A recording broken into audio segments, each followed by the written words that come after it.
Al-Amwan, pelopor pakaian sunnah Asia Tenggara. Chef Eko Murdianto, Masya Allah. Wabarakatuh. Sebelum di bidang kuliner, itu kan basicnya apa sih sebenarnya kalau boleh tahu, Chef?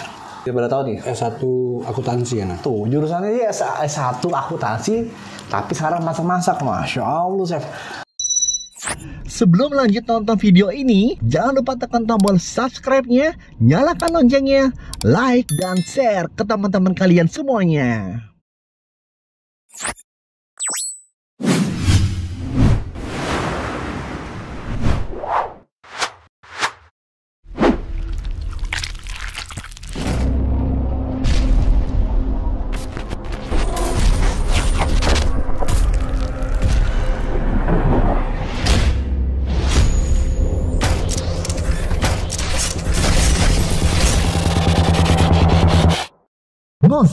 Ngobrol santai. Assalamualaikum warahmatullahi wabarakatuh. Baik lagi dengan gue Adit Okto dan Chef Eko Murdianto. Masya Allah. Chef Eko Murdianto ini seorang barista iya, tukang masak iya, konsultan iya. Terus apalagi di tempat kemarin pendampingan pertanian ya. Wah, Petani. banyak sekali kan tuh. Dari sekian banyaknya. Nah, kali ini gue berkunjung berziarah ke tempatnya Chef Eko Murdianto. Dikasih makanan, ada makanan laut, ikan tadi Ikan tenggiri. Nah juga ini ada namanya juga salad ya, Chef. Sushi salad. Sushi salad. Biar nggak salah. Dan juga namanya nanas. Chef, sebelum nanti kita makan sambil ngobrol-ngobrol santai di acara Kismis, menurut ente gimana, Chef? Ente kan banyak Sambil sekali. makan ya? Sambil makan, Chef. Saya juga makan juga dong. Masa udah makan, saya nggak makan. Ente kan banyak sekali nih yang digeluti, yang dari bidang makanan, terus roti juga, terus konsultan juga iya.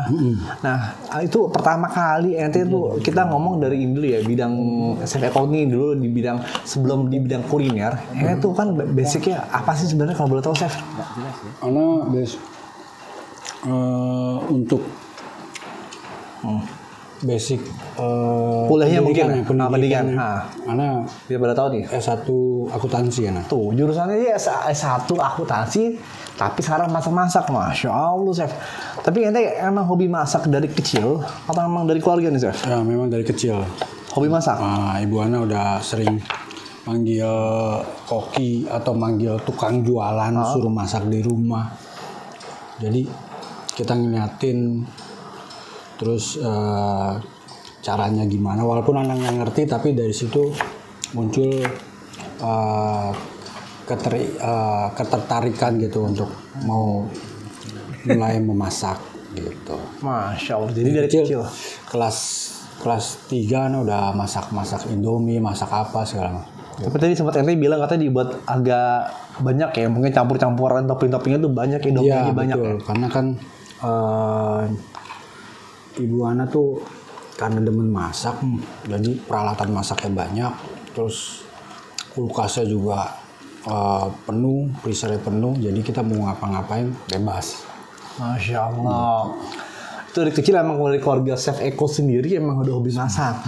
Dan juga dari keluarga istri tadi kita ngobrol sudah juga hobi masak juga ya. Masya Allah ya.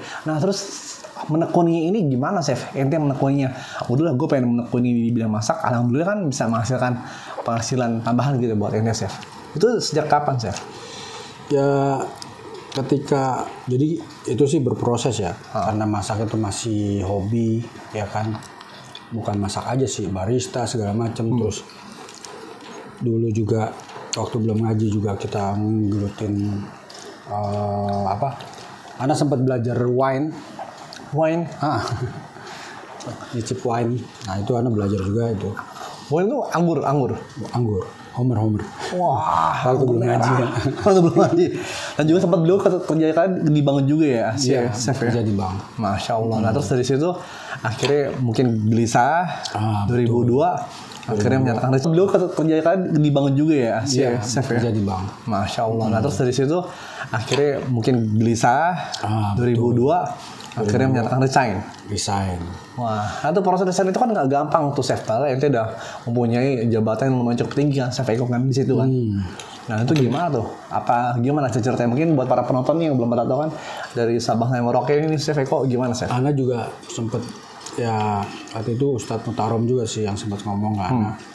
Antum waktu mulai ngaji gitu kan, pas ada tawaran untuk waktu bank di merger itu kan tawaran untuk ambil pensiun dini. Gimana nih ngomong ke istri gitu kan. Tapi saya dikuatkan dengan Ustadz ngomong, antum tuh kalah sama burung gitu kan. Oh dengerin anda semua tuh. Anda jangan mau kalah sama burung. Gimana Chef? Ya burung ditinggal suaminya, anaknya 4, pagi keluar lapar, cuma punya sayap paru aja, pulang bisa bawa makanan buat anaknya dan dia bisa kenyang gitu. Masya Allah.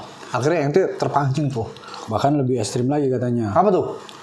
Ayam, anaknya 13 ditinggal suaminya. Hidup semua. Tuh jadi anda yang masih galau, masih gelisah, ikut ini. Menurut Chef Eko jadi burung aja keluar pagi, sore bisa kenyang ya, Chef. Sama. Saya keluar pagi hari, sore kenyang di tempat Chef Eko. Nah, Chef, ini agak intermezzo sedikit ya teman-teman ya. Maksud gue tuh, gue di sini sangat jarang makan roti tawar. Mungkin banyak di luar sana kayak Holland Bakery dan sebagainya. Beda banget nih rotinya nih. Bener-bener. Dan ini ikan aja nih, Masya Allah ya. Ini kalau gue boleh angkat lihat kamera ya, Masya Allah tuh. Ikan tenggiri, Masya Allah. Bener-bener tuh beda. Nggak ada lo nemuin kalau nggak lo main di tempatnya Chef Eko Murdianto.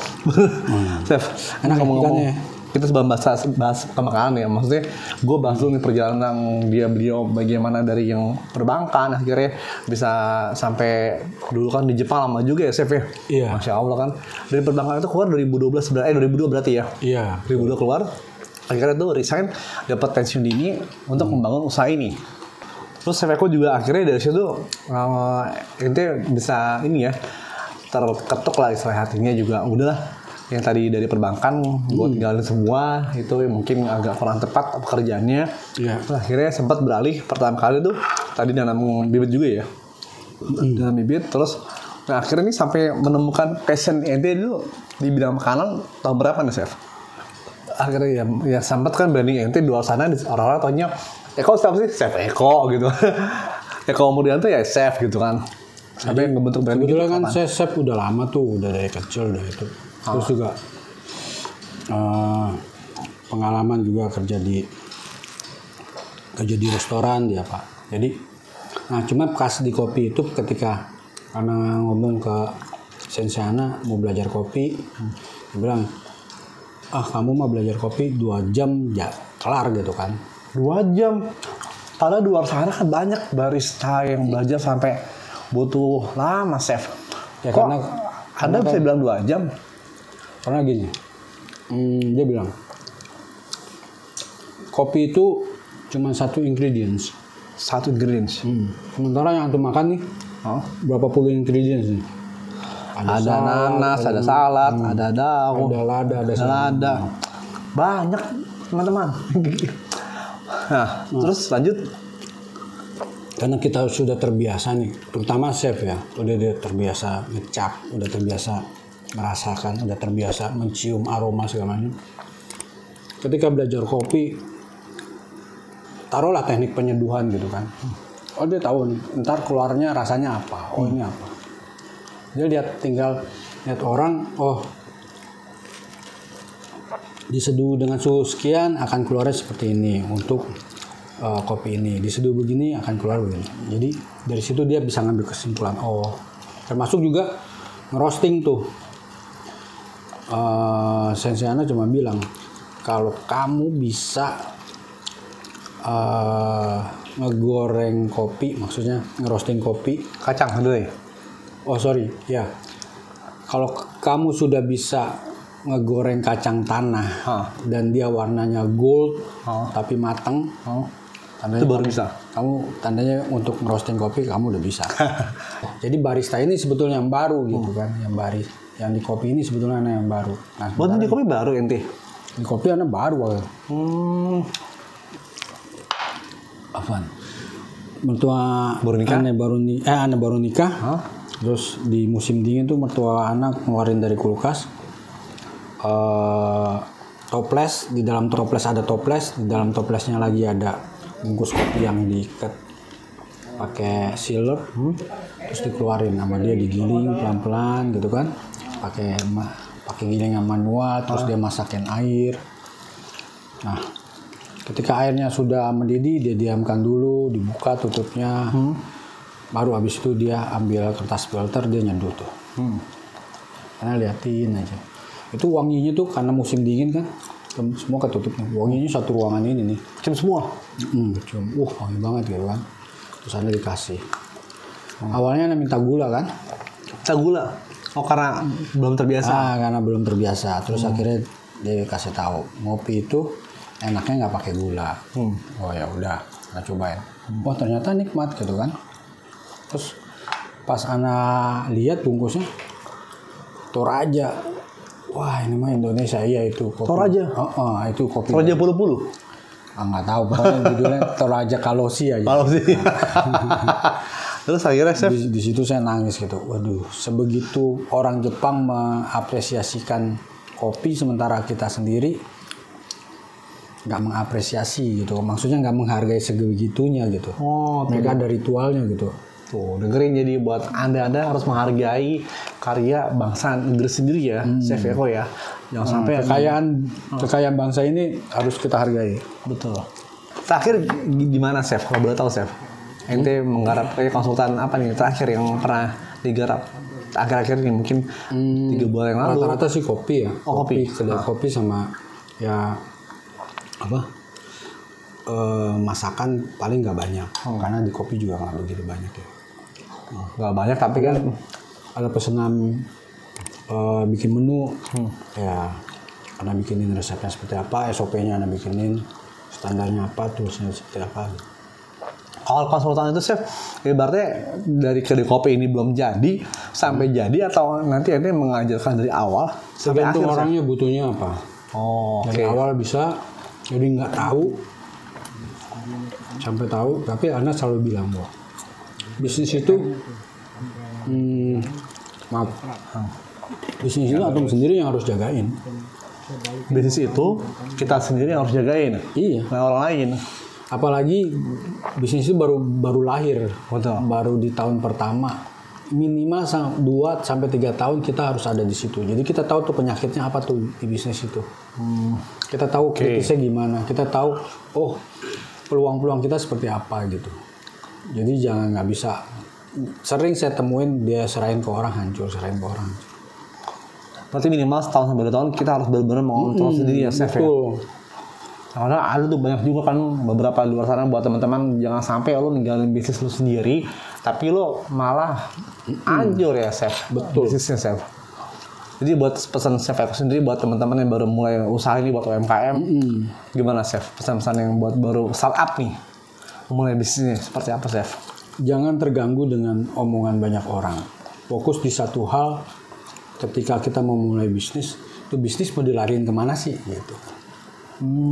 Oke. Gitu kan. Jangan akhirnya kita bercabang. Ngelihat ini rame, kita mau seperti ini. Latah gitu. Seperti itu. Lihat di diri kita passionnya di mana. Nah misalkan passionnya kita di sport nih, olahraga misalkan. Berarti kita harus membangun bisnis sport itu fondasinya dari awal nih. Karena ketika kita punya passion di situ, banyak hal yang kita tolerir dan kita suka di situ gitu kan, nggak perlu harus dibayar gitu, kita suka di situ. Hobi. Nah kayak misal hobi main sepeda, orang sampai ngeluarin puluhan juta. Betul. Ya kan, bahkan sampai ratusan juta. Yeah. Nggak bisa dikatain apa-apa lagi, nggak bisa diomongin apa-apa lagi. Nah bermula dari situ, gimana untuk kita punya passion di situ, bagaimana supaya passion juga tetap jalan di situ, kita juga bisa cari maisa di situ, kita bisa makan, bisa dapat keuntungan. Nah pulang bawa duit. Ya ini sebelum kita closing ya teman-teman. Jadi ada Chef Eko ya, maksud gue tuh ada teman-teman kayak mungkin contoh simpel deh, bini gue Chef, dia jurusannya teknik fisika, tapi lu pernah juga ibaratnya kerja di perbankan syariah dan udah keluar gitu. Dan itu kan nggak nyambung Chef Eko. Maksudnya tadi ente ngomong fashion, berarti ente juga kan nggak semua orang bisa segitu gampangnya untuk mencari passion. Ya kayak misalkan ente suka bikin vlog gitu kan, bisa bikin content creator. Kan gimana cara bisa menemukan passion itu sendiri, Chef Eko? Mungkin ente bisa berbagi pada para penonton di seluruh Indonesia. Chef Eko, silakan Chef. Dulu kalau sekarang nih udah ada psikiater yang bisa nilai nih kita sukanya apa. Bahkan anak kita bisa tahu nih. Ngobrol sama psikiater, dia kesukaannya di mana, kita tinggal ngarahin nih. Oh, dia sukanya dia nggak suka belajar. Kayak saya nih nggak suka belajar nih, baca buku. Ente nggak suka? Nggak suka anak belajar. Istri anak tuh bilang, kamu tuh kalau duduk di meja baca buku, Gak betah? 5 menit aja udah, nggak nyampe 5 menit udah kemana-mana gitu. Oh iya, saya lebih suka nonton gitu kan. Saya belajar apa-apa tuh lewat visual. Visual ya. Didongengin gitu istilahnya gitu kan. Ada anak seperti itu, dan itu nggak salah juga. Boleh juga ya. Ya boleh-boleh aja gitu. Buktinya Itu jadi bukti kan? bahkan ada beberapa yang orang nggak sekolah tapi bisa jadi dokter. Nggak sekolah, bisa jadi dokter. Kayak di Amerika itu ada, nanti dia ikut ujian kesetaraan atau ujian profesi gitu kan. Kalau dia lulus terus diakui gimana? Ya boleh aja jadi profesi. Boleh aja gitu kan. Nah, seperti itu kan. Kayak misalnya Ana nggak ngambil kuliah S1-nya tata boga atau apa, tapi passion Ana di situ.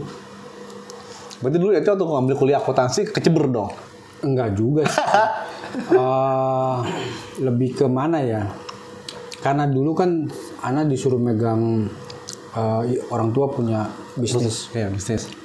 Dia tanam cuman pisang. Pisang nggak diambil buahnya lagi. Oke. Dia tanam pisang batu. Oke.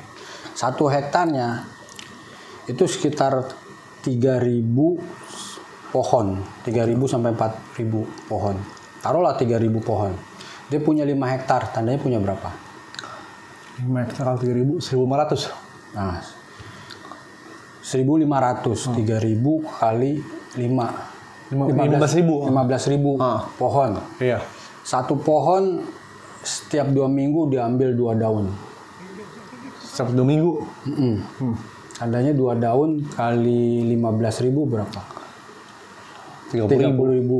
Gue suruh ketemu kita lagi nih. Terus 30.000 itu setiap 2 minggu. Kalau 1 bulan kali 2 lagi kan? 60.000. 60.000. Per daun dijual ke tengkulak. Ini tengkulak yang ngambil nih, dia yang manenin.